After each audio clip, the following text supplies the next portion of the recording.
So how we found out London had type 1 diabetes, she had cues going on. We can't turn it off, the monitor.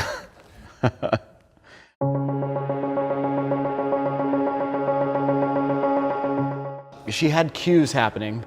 She had the wet diapers at night, and then she actually was pretty far along having the Kussmaul respirations. And Adrian and I are both paramedics, so this is something that we probably should have picked up on a lot sooner. I just felt like I had to take her in. It was Friday at 3:30, so we drove to the doctor, and it wasn't a doctor I was familiar with, but she's like, well, let's do a blood sugar. And I'm still not thinking, I don't even know why she's gonna test her blood sugar. I'm just sitting there. And then she tested her and came back and it was over 500. And that's when she told me that she had type 1 diabetes and go across the street to the hospital. And that was what I heard. And I called and told him that, and we both just didn't know what to say. It was a shock. So the first 24 hours were just, you were just going through the motions. I don't think we were thinking about it. It hasn't sunk in, and you just do what you have to do. For her, it was really hard because she was still nursing at the time. And so she wanted the comfort, and they wouldn't let me feed her. And so it was like a very emotional thing. They also have to take a lot of blood, and so that was like very traumatic, and I can still remember it to this day because she was so young. And then after that, you just you do what you have to do. You probably haven't accepted it yet, but you know like something's wrong, and if you don't learn, you're not gonna be able to go home. So you had to learn a lot of stuff.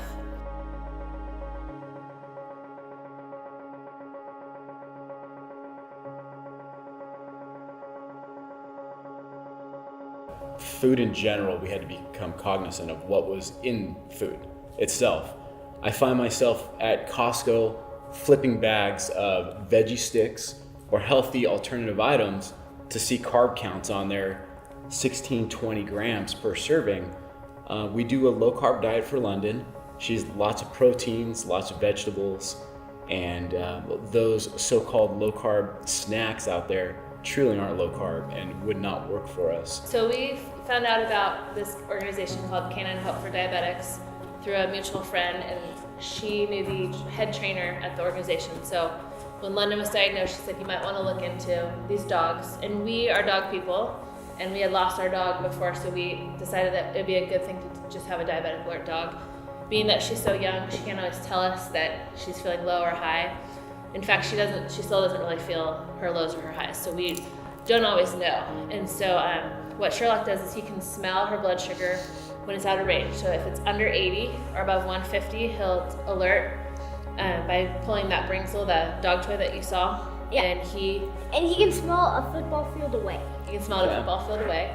And so that allows us to treat her earlier than we would have. I'd say for a new family is to take it one day at a time and find a support system. So we found a lot of families through JDRF and events like that we went to, and found similar people that had children the same age or had been diabetic for a long time. And I guess my biggest thing is there are other ways to do things, and what the doctors teach you is kind of a one-size-fits-all, but you have to really tailor it for your family. So for someone who's 16 months old versus a 16-year-old, they're gonna have very different needs. And so find families that have been there and kind of done that so you can get experience, because the people living with it every day and the parents living with it every day know not more than the doctors, but they have a different take and they know the practical side of it.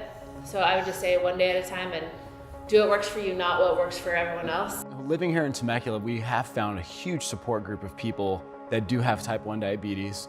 The hospital that we were first at, one of the nurses lives in Temecula, and she has set us up with a family with a little girl, same age as London, and they're ballet buddies now. They come over and they do a lot of things together. They have the same pump, they have the same monitor, so it's good for London to have a support group like that. But it's bigger than that. We have met people even in our neighborhood that have type 1 diabetes, and we had a bad batch of insulin a few months ago and reached out to this person, and in the middle of the night came over to give us insulin because they get it. There is a golf tournament coming up. It's through Roar Park Ranch, the neighborhood, and it's for JDRF to spread that awareness. And that's huge for us because people don't know what type 1 diabetes is. They think it's, oh, that person ate too much sugar and now their body can't handle it, which it really isn't. type 1 and type 2 are very different. But by doing this golf tournament, people do ask questions. What is JDRF? What is type 1 diabetes? And by them learning that, they can pass the word on to other people they know, and it just grows like wildfire, as we all say. Hey, I'm Jason Young, broker and owner of Valley Homes and Estates, and I want to thank you for your interest in this year's RR Open supporting juvenile diabetes. I've been a diabetic since the age of 4, and it's the technology and growth that we've gotten through JDRF that's helped me to achieve a healthy lifestyle and live a normal life. However, people in this world are affected by it a lot differently than I am. It's a growing epidemic, and it's affecting more and more people every year. There are currently 1.25 million people affected by type 1 diabetes in the United States, and they're predicting that number to grow to over 5 million by 2050. It's juveniles like London that you just met in the video that are affected by this disease every day, and your help by supporting our tournament are going to make a difference in their lives.